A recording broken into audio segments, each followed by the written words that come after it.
Penguin Audio presents How Stella Got Her Groove Back. Read for you by the author, Terry McMillan.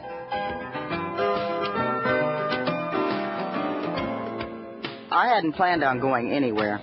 All I knew was that as much as I loved my son, I was glad to see him disappear after those doors to Gate 3 closed this morning.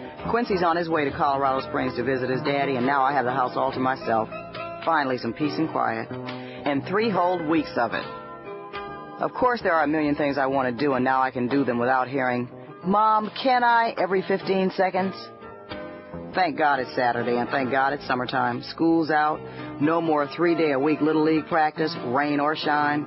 No week on, week off revolving carpooling and forgetting it's my week and being afraid to call the parents of the abandoned children standing in the rain for an hour after I forgot them because they are all, including my own son, too dumb to call somebody else.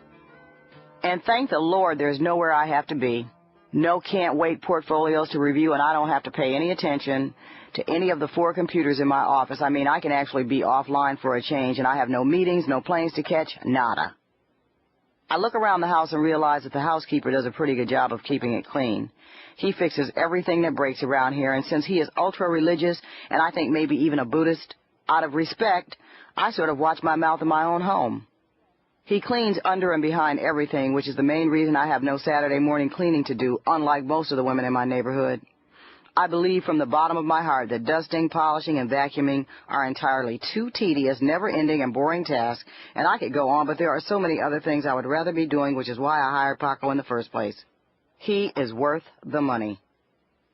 I go into the kitchen and make myself a latte and stare out into the backyard, over at a storage shed that I turned into a studio.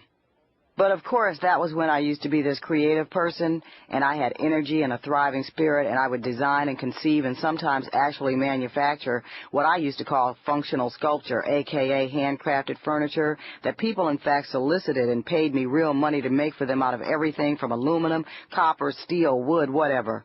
But then it became so hard to, pay the rent, and then this husband I ended up saying yes to when I should have just said no, convinced me that I could use that MBA I got and, combine it with that MFA I also had, which, of course, all by itself was worthless. And who could afford this eccentric, one-of-a-kind so-called furniture when a normal person could just, go to Thomasville or Levitt's or IKEA? And, of course, I didn't know how to mix commerce with art, and so I failed at working with my hands. I went with the brain and forged figures inside my economic head and did the total business beat. I have been doing this now for hell, I don't even know how many years, but I am getting a sudden, overwhelming urge to run the vacuum through my mental house and chill out. Sit down long enough to smell the cosmos, the zinnias, the coral bells, hell, the fucking coffee, which I actually can smell right now. So when Quincy comes home, I'll be more poised, balanced, composed than I've been in years. The generic term for it is relaxed. I'm tired of running. I would like to be able to just sit with my son and watch television without wishing I were somewhere else. I walk from the kitchen into the family room and sit on the red leather love seat, and I look around and see all this color, all these different textures. I am proud that over the years I have made my funky little California castle suitable to my needs, my taste, and I have rigged, equipped, and outfitted it in such an unorthodox way that it might actually be impossible to sell, even though I was not even thinking of moving anywhere. But for some reason today, I decided that maybe I should shake myself up a little too. But how? And where do you start? I looked down at the coffee table and noticed Quincy forgot the stationery I brought him so he could write to me and his homies while he's away. Maybe I should write a few long overdue letters or something to some folks. That's it. Yeah, I'll write a few long-lost relatives and to some folks I haven't seen or talked to in ages. Just little notes. So maybe you think I've forgotten you, but here's a gesture to let you know I haven't notes. Hell, I remember when I used to write tons of letters. Now who has time to even call anymore? I also don't give very many letters either. Maybe 5 or 6 a year, and that's counting the pre-addressed, pre-stamped envelopes I give Quincy when he's away at camp and shoot.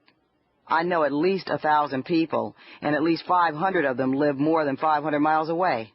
Far enough away to write. It just feels like nothing is the way it used to be anymore. And it's not that I'm on some nostalgia trip or anything, but I just wonder if I'm feeling like this because I can't believe I'm really 40 fucking 2 years old. But it feels like I'm slowly but surely catching up to my...